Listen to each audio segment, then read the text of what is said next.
Assalamualaikum warahmatullahi wabarakatuh. Tami pun.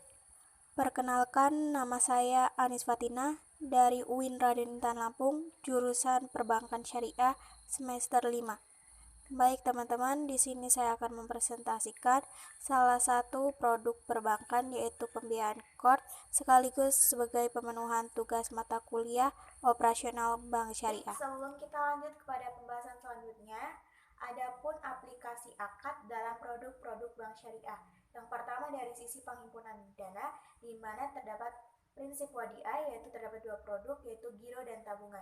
Kemudian dari prinsip mudharabah, di mana terdapat 3 produk, yaitu giro, deposito, dan tabungan. Kemudian lanjut kepada sisi penyaluran dana, di mana terdapat 2 prinsip. Yang pertama prinsip jual beli, yaitu terdapat 4 produk. Produk yang pertama yaitu ada produk murabahah, istisna, salam, dan ijaroh. Kemudian produk yang kedua yaitu ada nisbah ataupun jual beli yang terdapat 2 produk yaitu mudharabah dan musyarakah. Terakhir yaitu sisi jasa, di mana terdapat 5 produk.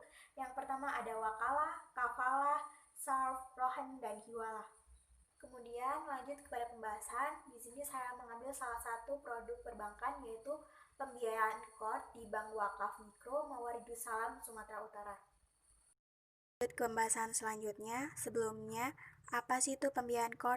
Pembiayaan KOR merupakan salah satu fungsi dari BWM, yaitu pemberian fasilitas penyediaan dana untuk memenuhi pihak-pihak yang merupakan defisit unit. Pembiayaan KOR merupakan pembiayaan dengan hanya mengembalikan pinjaman pokoknya saja.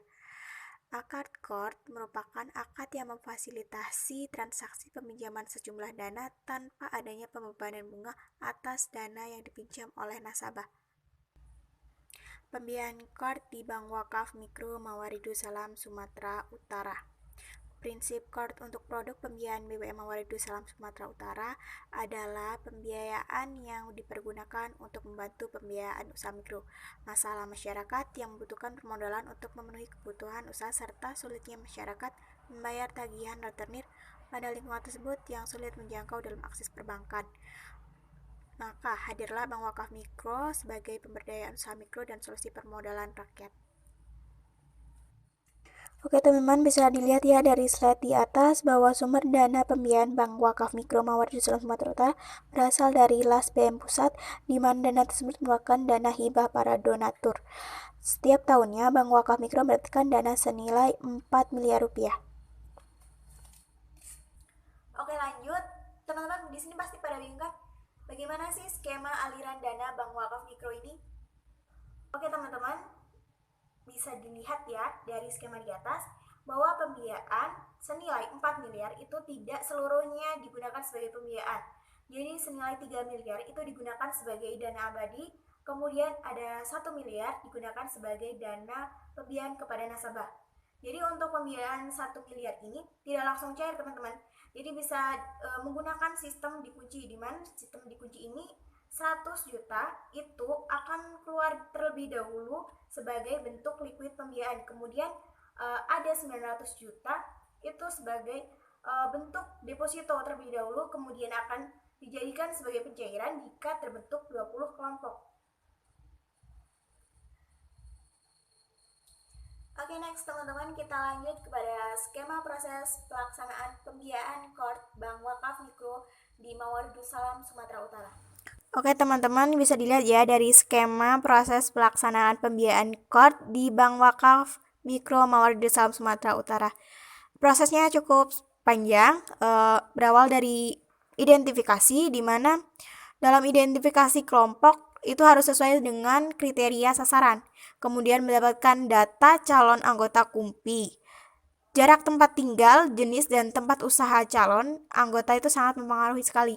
Kemudian proses yang kedua yaitu ada sosialisasi, di mana kita harus melakukan penyebarluasan informasi tentang konsep, tahapan pembentukan syarat ikut kesertaan, dan kegiatan KUMPI dengan harapan calon peserta program memahami konsep dan ketentuan program.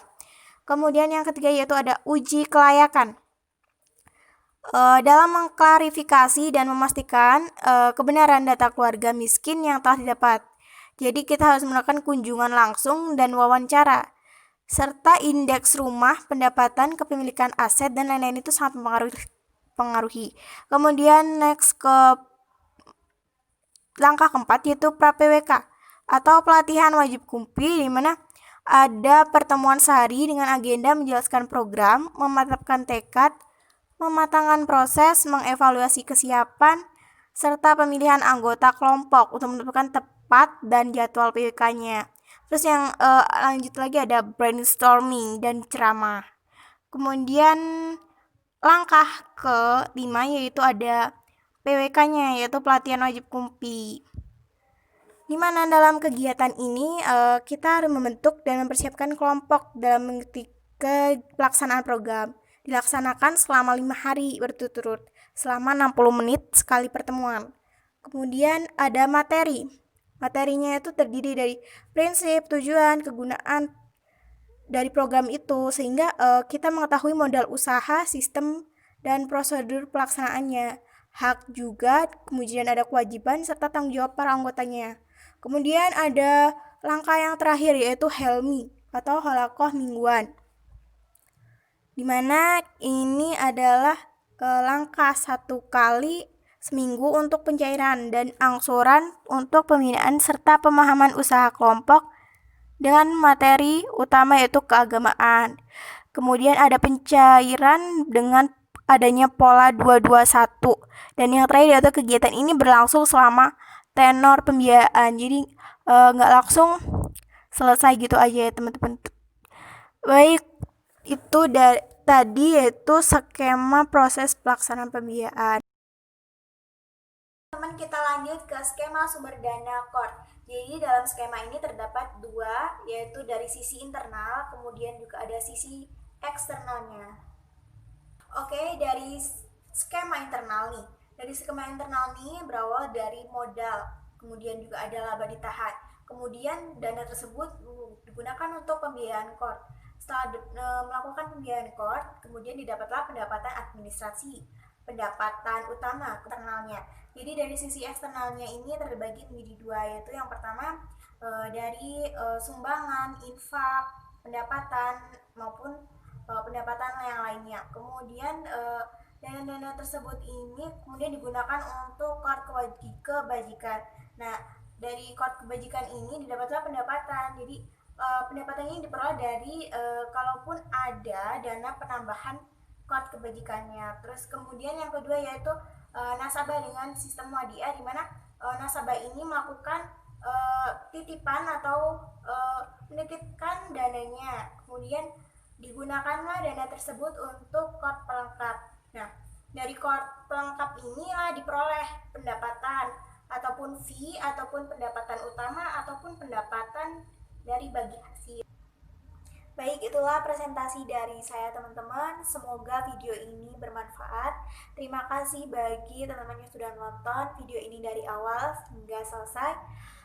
Sebelumnya saya mohon maaf apabila dalam penyampaian saya ini terdapat kesalahan, dan kepada Allah saya mohon ampun. Saya akhiri. Wassalamualaikum warahmatullahi wabarakatuh.